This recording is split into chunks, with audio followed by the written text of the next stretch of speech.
Break के बाद एक बार फिर से आप सभी दर्शकों का अन्नदाता कार्यक्रम में स्वागत है।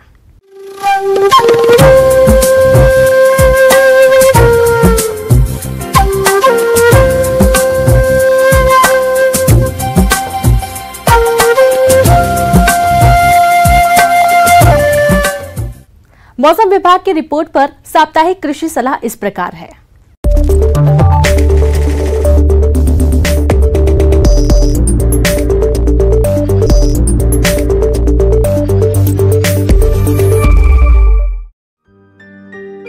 ग्रामीण कृषि मौसम सेवा मौसम पूर्वानुमान एवं कृषि सलाह जयपुर द्वारा भेजे गए मौसम पूर्वानुमान रिपोर्ट के आधार पर आगामी 3 दिनों के दौरान ऐसे में इन क्षेत्रों के किसान भाइयों को सलाह दी जाती है कि कोरोना के गंभीर फैलाव को देखते हुए किसान भाई सरकार की सलाह का सख्ती से पालन करें और स्वयं की उचित देखभाल और व्यक्तिगत स्वच्छता, मास्क का उपयोग, साबुन से उचित अंतराल पर हाथ धोने और एक दूसरे से सामाजिक दूरी बनाए रखने पर विशेष ध्यान दें।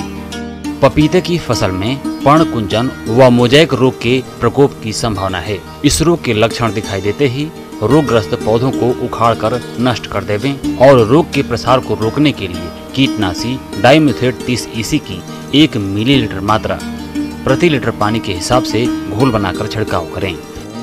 किसान भाइयों को सलाह दी जाती है कि मिर्च की फसल को लीफ कर्ल वायरस रोग से बचाने के लिए इमिडाक्लोप्रिड 17.8 SL की 0.3 मिलीलीटर मात्रा प्रति लीटर पानी के हिसाब से घोल बनाकर छिड़काव करें। किसानों को सलाह दी जाती है कि समय पर बुआई की गई जौ की फसल की परिपक्वता अवस्था में कटाई करें और सुरक्षित स्थान पर रखें। ग्रीष्मकालीन भिंडी की बुआई का उचित समय है। भिंडी की उन्नत प्रजातियों में पूसा सावनी, पूसा मखमली, परभनी क्रांति, अर्का अभय व अर्का अनामिका का चयन करें। भिंडी की बुआई के लिए बीज की मात्रा 18 से 20 किलोग्राम प्रति हेक्टेयर रखें। भिंडी में जड़ गलन रोग की रोकथाम के लिए बुआई से पहले बीज को कार्बेंडाजिम 50 WP की 2 ग्राम मात्रा से प्रति किलोग्राम बीज को उपचारित करके बुआई करें। भिंडी की फसल में विषाणु जनित रोग की रोकथाम के लिए इमिडाक्लोप्रिड 50 WS की 6 से 8 ग्राम मात्रा से प्रति किलोग्राम बीज को उपचारित करके बुआई करें। किसानों को सलाह दी जाती है कि अगेती बोई गई चना की फसल की परिपक्वता अवस्था में कटाई करें और सुरक्षित स्थान पर रखें। किसानों को सलाह दी जाती है कि समय पर बोई गई सरसों की फसल की परिपक्वता अवस्था में कटाई करें और सुरक्षित स्थान पर रखें। प्याज की फसल में थ्रिप्स कीट के प्रकोप की संभावना है। यह कीट पत्तियों से रस चूसते हैं, जिससे पत्तियां कमजोर पड़ जाती हैं और क्षति वाले स्थान पर सफेद चकत्ते पड़ जाते हैं। इस कीट के नियंत्रण के लिए डाइमेथोएट 30 EC की 1 मिलीलीटर मात्रा प्रति लीटर पानी के हिसाब से घोलकर छिड़काव करें। किसानों को सलाह दी जाती है कि पशुओं में खुरपका मुंहपका बीमारी से बचाव के लिए टीका लगवाएं।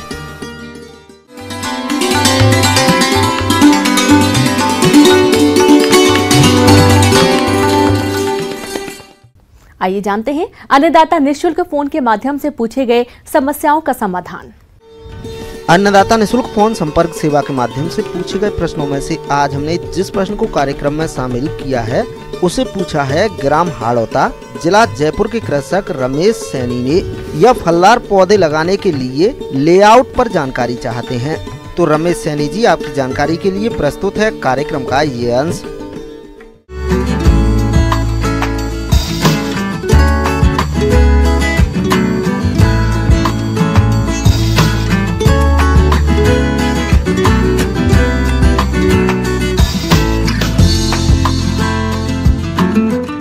जो किसान लोग नया बगीचा लगाना चाहते हैं या लगा चुके हैं, उनके लिए पहले वर्ष से ही पौधा का सही देखभाल करना बहुत ज़रूरी होता है। जब भी हम लोग नया पौधा लगाने के बारे में, अगर फलदार पौधा लगाने के बारे में सोचते हैं तो ये बहुत ज़रूरी है कि पौधा को सही नर्सरी से खरीदना, क्योंकि फलदार पौधा क्योंकि लॉन्ग टर्म लंबा समय तक रहता है और बाद में उसको हटाना मुश्किल हो जाता है। तो जो मान्यता प्राप्त नर्सरीज़ होते हैं, जो राष्ट्रीय बागवानी मिशन द्वारा मान्यता प्राप्त नर्सरीज़ होते हैं विभिन्न राज्यों में, नेशनल हॉर्टिकल्चर बोर्ड द्वारा होता है, स्टेट एग्रीकल्चर यूनिवर्सिटीज़ के पास होता है, ICAR इंस्टीट्यूट्स के पास होते हैं, उन्हीं नर्सरीज जहाँ पे सही पौधा मिलने का चांसेस ज़्यादा रहता है, उन्हीं जगह से हमेशा पौधा खरीदे। ये पहला रिक्वायरमेंट होता है। फल के पेड़ों का सही दूरी पर रेखांकन करने के लिए सबसे पहले खेत के किसी एक किनारे से जरूरी दूरी की आधी दूरी रखते हुए पहली लाइन का रेखांकन करते हैं। इसके बाद हर लाइन के लिए जरूरी दूरी रखते हुए पूरे खेत में दोनों किनारे से इसी विधि द्वारा रेखांकन कर लेते हैं और निशान लगा लेते हैं। इन्हीं निशान लगी हुई जगहों पर पौधा रोपते हैं। बगीचों को वर्ग आकार विधि से ही लगाना चाहिए, क्योंकि ये सबसे आसान तरीका है। इसमें सभी प्रकार के काम आसानी से किए जा सकते हैं। जब भी हम लोग पौधा लगाने के बारे में सोचे, पौधा का पहले से ही सही लेआउट करना बहुत ज़रूरी होता है। लेआउट मतलब उसका स्पेसिंग सही होना चाहिए। ये देखा गया है कि जो बड़े आकार की फलदार पौधे जैसे आम, कटहल, इन पौधों को हम लोग 10-10 मीटर की दूरी में लगाना चाहिए, और जो छोटे आकार की पौधे जैसे आम, अमरूद, नींबू, इनको हम लोग 3 से 5 मीटर की दूरी में हम लोग लगा सकते हैं। पौधा लगाने के समय में बहुत इम्पोर्टेंट होता है सही साइज का गड्ढा बनाना। बहुत समय में किसान इस चीज़ को बहुत ज़्यादा ध्यान नहीं देते हैं। बड़े आकार का पौधा लगाने के लिए गड्ढा का आकार 1 मीटर, 1 मीटर, 1 मीटर कम से कम गड्ढा बनाना चाहिए। जब भी गड्ढा बनाएं, इस गड्ढा को हम लोग को जो गर्मी के शुरुआत में इस गड्ढे को बना देना चाहिए, और गड्ढा बनाने के समय में ऊपर का आधा मिट्टी को अलग रखें और नीचे का आधा मिट्टी को अलग रखें। प्रत्येक गड्ढा कम से कम 5 से 10 किलो तक भी हम लोग केंचुआ खाद उसमें डाल सकते हैं। प्रत्येक गड्ढा हमको एग्रीकल्चर लाइम 1 kg के आसपास डालना चाहिए, और लगभग अगर हम 1 किलो करंज का खली उसको मिला के अच्छी तरह से मिला के फिर जो मिट्टी हम लोग खोदे हैं उस मिट्टी में मिला के गड्ढा को भर देना चाहिए।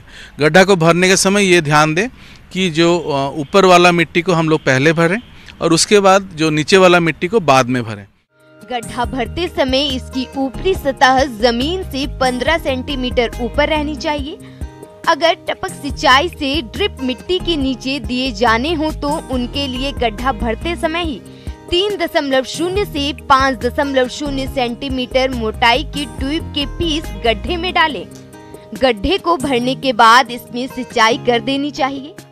ये काम को करने के बाद कम से कम प्रत्येक गड्ढा में हम लोगों को क्योंकि दीमक का प्रकोप होता है तो क्लोरोपाइरीफॉस नामक एक दवाई मिलता है मार्केट में जो दीमक का नियंत्रण में हेल्प करता है।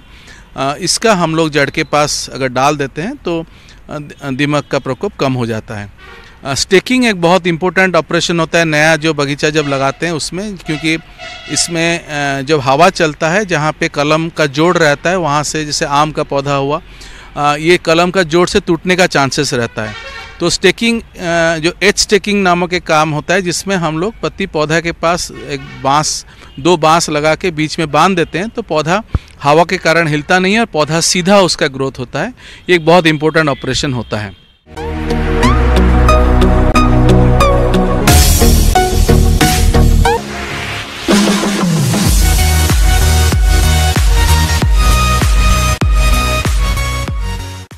एक नजर डालते हैं राज्य के कुछ मंडियों के प्रमुख फसलों के बाजार भाव पर।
किसान भाइयों, कृषि संबंधित समस्या और सुझावों के लिए आप हमें इस पते पर संपर्क कर सकते हैं।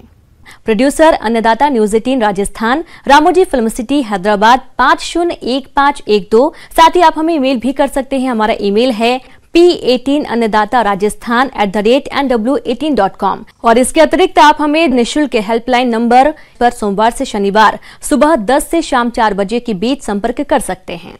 अब समय हो रहा है आपसे विदा लेने का। कल फिर मुलाकात होगी कृषि से जुड़ी महत्वपूर्ण जानकारियों के साथ।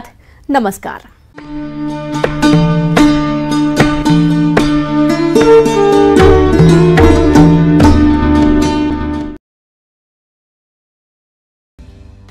जहां रखते हैं